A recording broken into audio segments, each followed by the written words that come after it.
Yeah, so this is a work that I've been doing with two young collaborators, Chetan and Omkar, and it's, as you see, the libertarian free will and quantum randomness. So this is probably a topic that you've heard many people talking about, and yeah, thank you.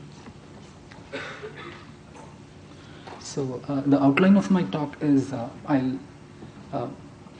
is not about trying to actually detect free will. So we've had a very interesting talk from Professor Shishir Roy, who talked about how you can construct, yeah, models. So I'll first talk about what is free will. I'll try to convince you that the one of the problems that as a physicist you face is not just the question of detecting free will, but the very problem of defining free will gives rise to logical paradoxes, and that's something I'll try to convince you about. Then we propose a model of free will that we think resolves them, and a very simple mathematical formulation of the model and its application to quantum mechanics. And in applying it to quantum mechanics, we will see that it has implications for special relativity and the strong Church-Turing thesis. So the conclusion seems to be that brain is indeed an arena of exotic, non-standard physics. And I'll probably just about have time, and maybe this is something I could really have input from the esteemed audience here, is what would constitute objective evidence of consciousness. I'll suggest possible neurological tests. So what is free will? Informally, it's the power of a rational agent to pick her or his own choice from among various alternative possibilities. So whether we are a physicist who believes that free will is illusory or not, our outlook on the world implicitly assumes that free will governs human behavior. We give credit to people who achieve good things, and we hold people responsible for their actions. So we implicitly seem to believe what free will is. You might of course say I have no choice but to believe in free will, so you could still not have free will. So yet what is free will? Trying to define it leads to various paradoxes discussed below. So we know that philosophers, theologians and scientists have debated without success for over 3 millennia, but I should say that a few Christian theologians and a number of Indian theological schools like Kashmir Shaivism and Shaiva Siddhanta, and maybe other Indian theological schools also have reached precisely the same model that I'm about to give. And I came to know about it only after we came up with this idea. So the various positions that philosophers have taken over the millennia in response to trying to understand what free will is and how it relates to determinism.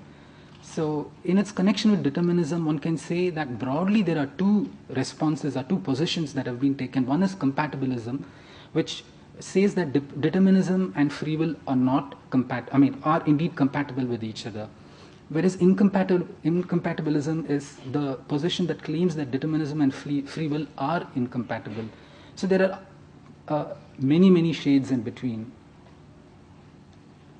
So compatibilist positions, for example, one variety argues that free will exists, as does determinism. So if free will exists, then I guess their line of thinking is that you have a sense of responsibility, and if determinism exists, then an all-knowing God can know what you're about to do. So the basic intuition is here is that omniscient God knows how an agent X will exercise her free will. Right, so this I think in Christianity, this school of thought goes by the name of Calvinism. Again, here there may be many minute variations of it, like Lutheranism and so on. The other viewpoint that physicists often, I would say, take, unfortunately, is that free will is illusory, and the idea here is that choices are made deterministically in the subconscious brain, if you like, and they're uploaded to the subconscious mind. And the Nobel laureate T. Hooft, Nikolish, and I'm sure there are many other physicists who hold this viewpoint. In another version, due originally to Mackay, his idea is again a kind of compatibilism in which he argues that deterministic dynamics exist, but predictions applied to the self, some kind of a self-referential issue is brought up, and that leads to indeterminacy, which he interprets as free will. His argument is roughly this way. His point is that deterministic predictions for an agent are indeterminate for the agent himself, and that indeterminacy is interpreted as free will. Supposing I have a prediction P1 for a person X, let's say that given a cup of coffee and tea, he will pick up coffee. And if X believes P1, then the point is that if the person believes it, she can falsify it by acting contrary to the prediction. So you would like to say that if X disbelieves P1, then she doesn't try to contradict in some sense, and then the prediction P1 holds, but then X becomes a kind of inconsistent agent because she fails to believe something that is true. Therefore, if the agent X, and hence the universe of which she is a part, is consistent, then X must believe P1, but then if she believes it, she can falsify it. So to avoid inconsistency, we conclude that believing P1 affects her brain state, invalidating the premise that went into reaching the conclusion, the prediction P1. Thus, the agent X falsification of P1 does not imply an inconsistency. So I won't have time to go into it, but Mackey therefore concludes that any consistent, along these lines of thought, he concludes that any consistent predictive algorithm is unable to encompass the agent's reaction to a prediction about her. So when a prediction about the agent is given to that agent, then the reaction that it generates cannot be encompassed by any consistent predictive system. So you have an irreducible X factor, if you like, that always remains. So it's up to X how agent X chooses to act.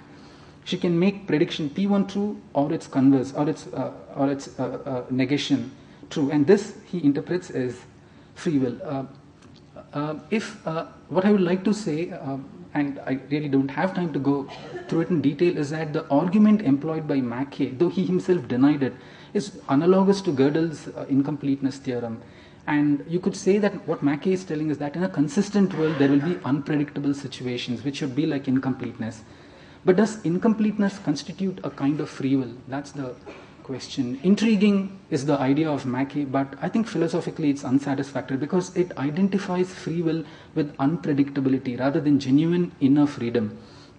Mathematically, the argument is that the cardinality of the set of outcome situations is larger than the cardinality of the set of proofs. So you'll always have outcome situations for which there are no predictions. This does not mean that there's genuine free will, but only that you're unable to predict. So in our view, Mackey's argument implies the Gödel undecidability or the Turing uncomputability of the problem of predicting a free-willed agent's action, but not indeterminacy or free will in the sense that a philosopher would find satisfactory. Now, there are incompatibilist positions, one which I prefer and some of us prefer and which I think is intuitively satisfactory is what is called metaphysical libertarianism. It says that in an alternative possibility situation, an agent can choose one or another option which is not predetermined. It upholds free will and rejects determinism. So it agrees that these both are incompatible, but it upholds free will and rejects determinism, whereas hard determinism is one that rejects free will in favor of determinism. The view from quantum mechanics, there's been a lot of consideration about whether quantum mechanics elucidates the problem of free will, and in my opinion, not really. It introduces a new causal primitive, namely the fundamental indeterminism that comes through quantum mechanics governed by the famous Bond rule. Whether this indeterminism is epistemic or on-textual remains a moot issue. It's linked to the issue of realism and the theorems of Bell, Cock-and-Specker, etc. Some quantum physicists identify free will with indeterminacy or independence from all past information, where past in a relativistic sense would mean lying in the past light cone, or it could be in the absolute past, namely the union of all events in all light cones, if you wish. So both these definitions have been used by Conway and Cocken in their much publicized free will theorem paper. So here again, quantum physicists of late, say within the last 5 years, you can talk about freedom of quantum particles to choose measurement outcomes. That is just the probabilistic outcome in quantum mechanics. So you can think of that as a kind of a freedom.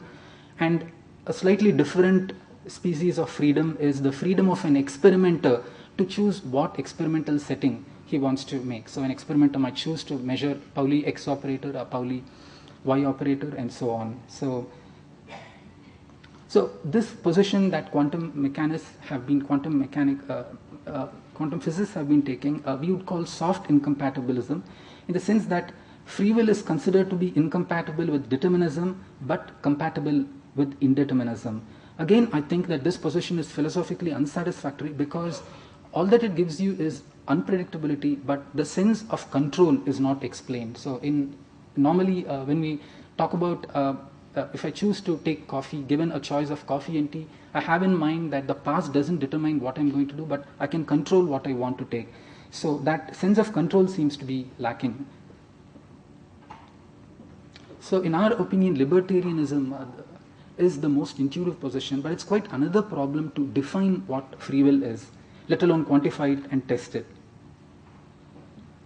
So I'll illustrate two paradoxes that come into picture the moment you try to define it. Now, by assumption of incompatibilism, free will is incompatible with determinism, so determinism is out of the picture. So we are only left with the other possibility, namely indeterminism. So should we identify free will with indeterminism? But the point is, neither is indeterminism, as governed by some probability rule P, good for free will. We know that by the weak law of large numbers, when I repeat a trial of a random variable which is governed by some probability P, then it increasingly, the sample mean increasingly converges to some number, let's say mu. Thus, there is in some sense a probabilistic pressure not to choose arbitrary or atypical sequences. You have to tend towards only typical sequences that sort of reproduce a sample mean which is close to mu. So it's a kind of a long-term or a long-run determinism, and hence a lack of free will as we intuitively understand. The problem is not solved by democratizing all possible outcomes, by letting P have a uniform probability distribution. One might say that being free means being democratic towards all probabilistic outcomes, so it's like a fair coin toss. But here again, if I take a fair coin, a coin with a sample space given by head and tail with having equal probability, the coin is not free to indefinitely choose to output an infinite sequence of heads, for example. But by free will, that's what I mean. I should be equally free to output only heads. So the conclusion seems to be that free will is compatible neither with determinism nor indeterminism, and thus libertarianism leads to what is called hard incompatibilism, a position reached, I think, by other means by Pereboom, the philosopher Pereboom. A position, some possible resolution to what I've called the weak free will paradox. One is given by Suarez. He says that free will comprises of the room to alter the ordering of the outcome of sequences. So the weak law of large numbers determines what is going to be the long-term statistics of the sequences of coin tosses or choices that you're going to make.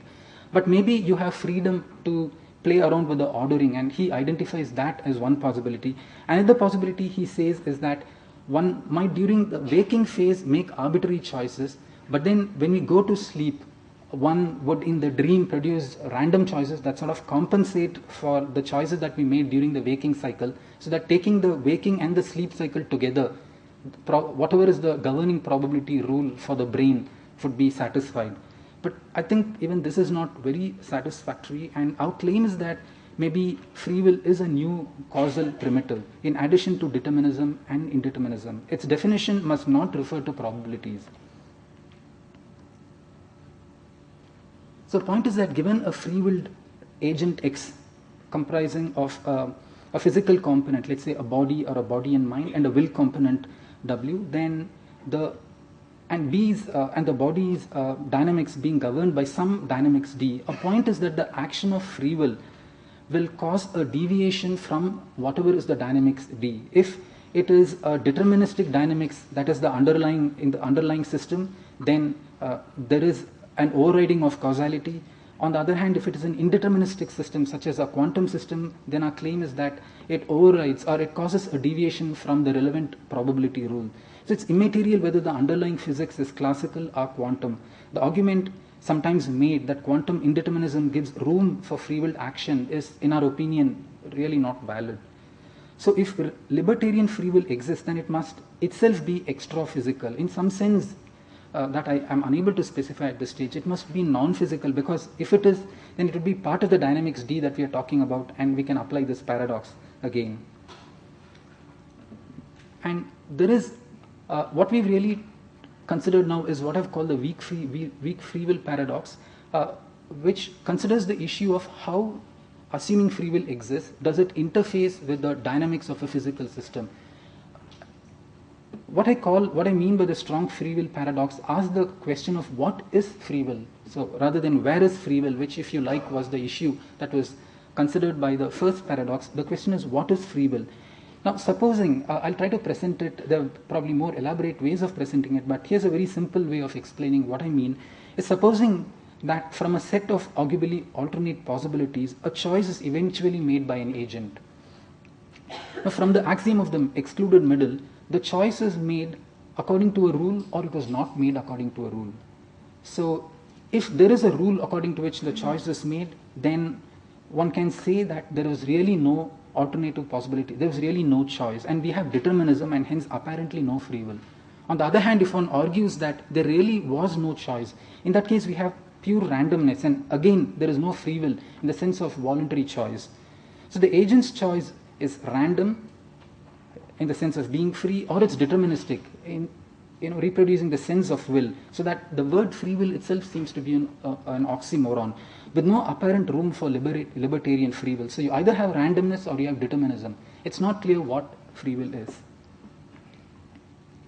So our resolution, as I said, is to introduce a completely new causal primitive which we call free will, and a point is that free will arises from the interaction of three elements.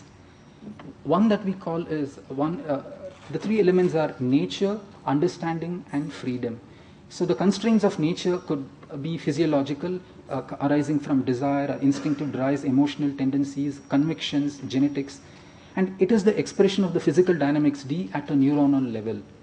Understanding U is the capacity to model the world and understand it in a sense of ethical, social, financial, etc. Understand the implications of one's choice. And freedom is the extra-physical freedom to orient or align the choice in line with the understanding U by overcoming, if necessary, the constraints N imposed by nature N. So if you like, one can think of these three elements can be tabulated in this way. You have the faculty, seat, the function. So I have nature N and the understanding U and freedom F. So one can associate the seat of these faculties being the mind, the intellect, and the will. And the function, so nature has the function of applying mental constraints, understanding is the one that gives guidance, and freedom F is the one that gives us freedom and control. And probably there are other speakers here who would be more able to talk about what their physical seat could be, but in my opinion, probably one could look for their physical seat. In the case of mental constraints, it could be hippocampal brain network, the genes, etc. And for understanding, it probably has a seat in the brain frontal cortex. And in terms of as to will, we don't know really, because as I said, it could be something that's extra-physical in a certain undefined way. And as I said, this three-partite model, I found out almost exactly the model that I've given here. I found out later on exists in Shaiva Siddhanta and Kashmir Shaivism, and probably other, I've also found that certain informal Christian doctrines also it exists. So it's more, it seems that theologians than scientists seem to have reached this conclusion. A very crude example would be if a person is suffering from a medical problem, he understands he needs to undergo a painful treatment. His nature would tell him avoid the treatment. His understanding would ask him to go for it. And he exercises his free will to endure the discomfort in the interest of later cure and comfort, if you like. So I'll tell you how the strong free will paradox is resolved by this model. So let's define a saint as an agent whose understanding is ethical and whose will is near maximal. Then the proposition 1 that we make is presented with the choice between good and evil, the saint freely chooses good. Right? So by definition, the saint equipped with maximum will can override any constraints like desire and temptations imposed by his human nature and align his choice in tune with his understanding. Thus predictability does not imply lack of free will. Falsifying implication C that we said. So we said a choice is made if it was made according to rule, then there was no free will. So what we say is predictability does not imply lack of free will. Note here that the rule that emerges here is a descriptive in the sense of logical determinism rather than a prescriptive rule in the sense of causal determinism. So probably intuitively people were confusing these two different kinds of determinism, and they think that if there is a rule, it's a kind of it's a causal determinism, deterministic rule, and maybe that's why we think that determinism contradicts free will. Again, if you don't mind, I define a conscientious criminal as an agent whose nature is evil but whose understanding is ethical and whose will is non-maximal. So we can then have a proposition is that presented with a choice between good and evil, the conscientious criminal vacillates. So the conscientious criminal has a clear understanding of the virtue of ethical behavior but is equally under the sway of his criminal nature. So the randomness of his choice does not imply lack of free will, falsifying implication D that we used in the strong free will paradox. So here again we see that just because a certain outcome was chosen randomly, it doesn't mean that there is no free will. So again, for want of a better word, you could define somebody called a hardcore criminal, an agent whose nature is evil, whose understanding may be ethical but whose will is near zero. So in contrast to proposition 1, the predictable behavior can also arise because of a low degree of free will. So presented with so in the case of the hardcore criminal, one has a situation that presented with a choice between good and evil, the hardcore criminal chooses evil. Thus a saint and the hardcore criminal's behavior are equally predictable but for very different reasons. In the case of the saint, he has maximal free will and is able to align his choice in line with his understanding, but in the case of HC, it's because he lacks free will, so he sort of, we can predict his behavior as being aligned with his nature, which by assumption is evil. And mathematically, one can, for example, if you have a number of choices, one can define a sample space omega with choices E1, E2, E3 and so on, and nature N would determine dynamics calligraphic D. So nature N is therefore encoded as a probability vector P, which I've written as P1, P2, Pn and so on.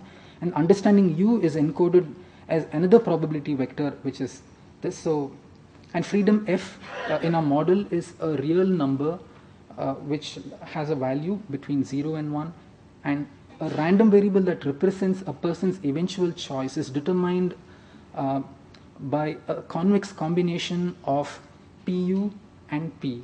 So the idea is if the person's free will, namely sigma, the will is maximum, then you see that it's 1 into Pu, so his action is always aligned along with the understanding. And if his free will is 0, then of course the second term dominates and his actions are aligned along with his nature. And a bit of hair splitting is that the probability vector here should be ontic, such as, for example, arguably the outcome probabilities for quantum measurement, and it should not be epistemic. And in the usual way that's done in quantum information theory, one can quantify the amount of unpredictability by computing the Shannon entropy of the random variable. So one can, a very simple way to express what we said, very simple examples about the reason why the strong free will paradox does not is sort of negated by the model that we have given is the claim that I made earlier, that the predictability of a saint's behavior does not imply his lack of free will. So if a sample space is good and evil and ethical behavior is encoded by the probability distribution 1, 0, and nature could be included by another probability vector, let's say 0, 1 if you like, and if the will is free, then sigma, the free will parameter, is 1. And applying the earlier formula, namely a convex combination of Pu and P, one finds that the saint's unpredictability is 0 irrespective of his nature. So that's what we were telling, that he has free will but his behavior is predictable. Yeah, similarly, one can quantify the behavior of the conscientious criminal. In this case, his ethical understanding, he's got ethical understanding. So the probability vector in the small, very toy sample space is 1, 0. On the other hand, his nature is evil, meaning to say that he, left to its own devices, his body-mind complex would choose the evil decision. And if his will is not completely free, then one finds that the outcome that his choice is always quite maximally random, and it has an unpredictability of 1 bit. Okay. I think I'll just go quickly through how that model is applied to, a quantum realization of it would come in 3 stages, such as might be of interest to neuroscientists. And what we think is when a person exercises his or her free will, it happens in 3 stages. The first stage is attention, which is determined by nature N. The second stage is selection, determined by understanding U. And the collapse of the wave function, determined by freedom F. A model requires an ontological interpretation of the quantum mechanical wave function. So, by the weak field, by the weak free will paradox that we had given, the action of free will be to cause deviations from the Born rule. So this is potentially, something that could be tested, but of course it would happen at very small scales in the brain. So I don't know how easy it is to. So in the first stage, attention, which is based on the constraints of nature, the claim is that in a potential site, it could be the Penrose hammer of microtubule, or it could be something else that people eventually identify as being the appropriate seat. But my point is, it may not be a bunch of neurons, because I do not know whether you can sustain quantum coherence over a collection of neurons. So probably it is a single neuron, I do not know. But the point is, you set up a superposition in this way, and the coefficients would reflect whatever are the constraints, as I said, coming from the person's human nature. And one can further say that the understanding of the person builds another superposition of this. There's a kind of an internal representation in the language of Professor Shishir Roy of another wave function, it seems, of the understanding of the person. And the exercise of the free will is essentially through a measurement which is a nonlinear POVM. What I mean is that if you apply the ordinary Born rule, then there is no exercise of free will. So you just have indeterminism, but the sense of control is not there. But a point is, free will is then used to bias the measurement outcome towards the direction of the internal representation given by understanding. And that can be mathematically represented as a nonlinear positive operator valued measure, which is a generalization of quantum measurement. And it would have implications. So if I claim that there could be deviations from the Born rule, then there are very important implications for both special relativity and computer science. In particular, the Born rule, which is, if you like, a consequence of Gleason's theorem, is essential to the structure of quantum mechanics. If Born rule were not true, then quantum mechanics would not be a no-signaling theory, meaning that you could have superluminal signals appearing in quantum mechanics.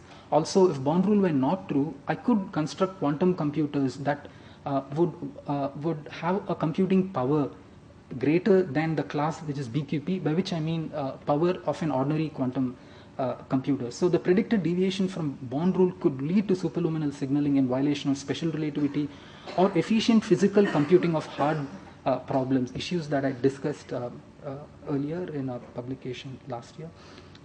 Fortunately, even though I could be right in these things, it's not contradicted by experiments, since these effects appear at a very small scale, neural scale. Further, we surmise that in the brain, the arguable seat of free will, neural or nervous noise is sufficient to drown out such non-standard effects. So only when they get magnified to the classical level do we see their effect, but we may never be able to catch them in situ and verify that there is a...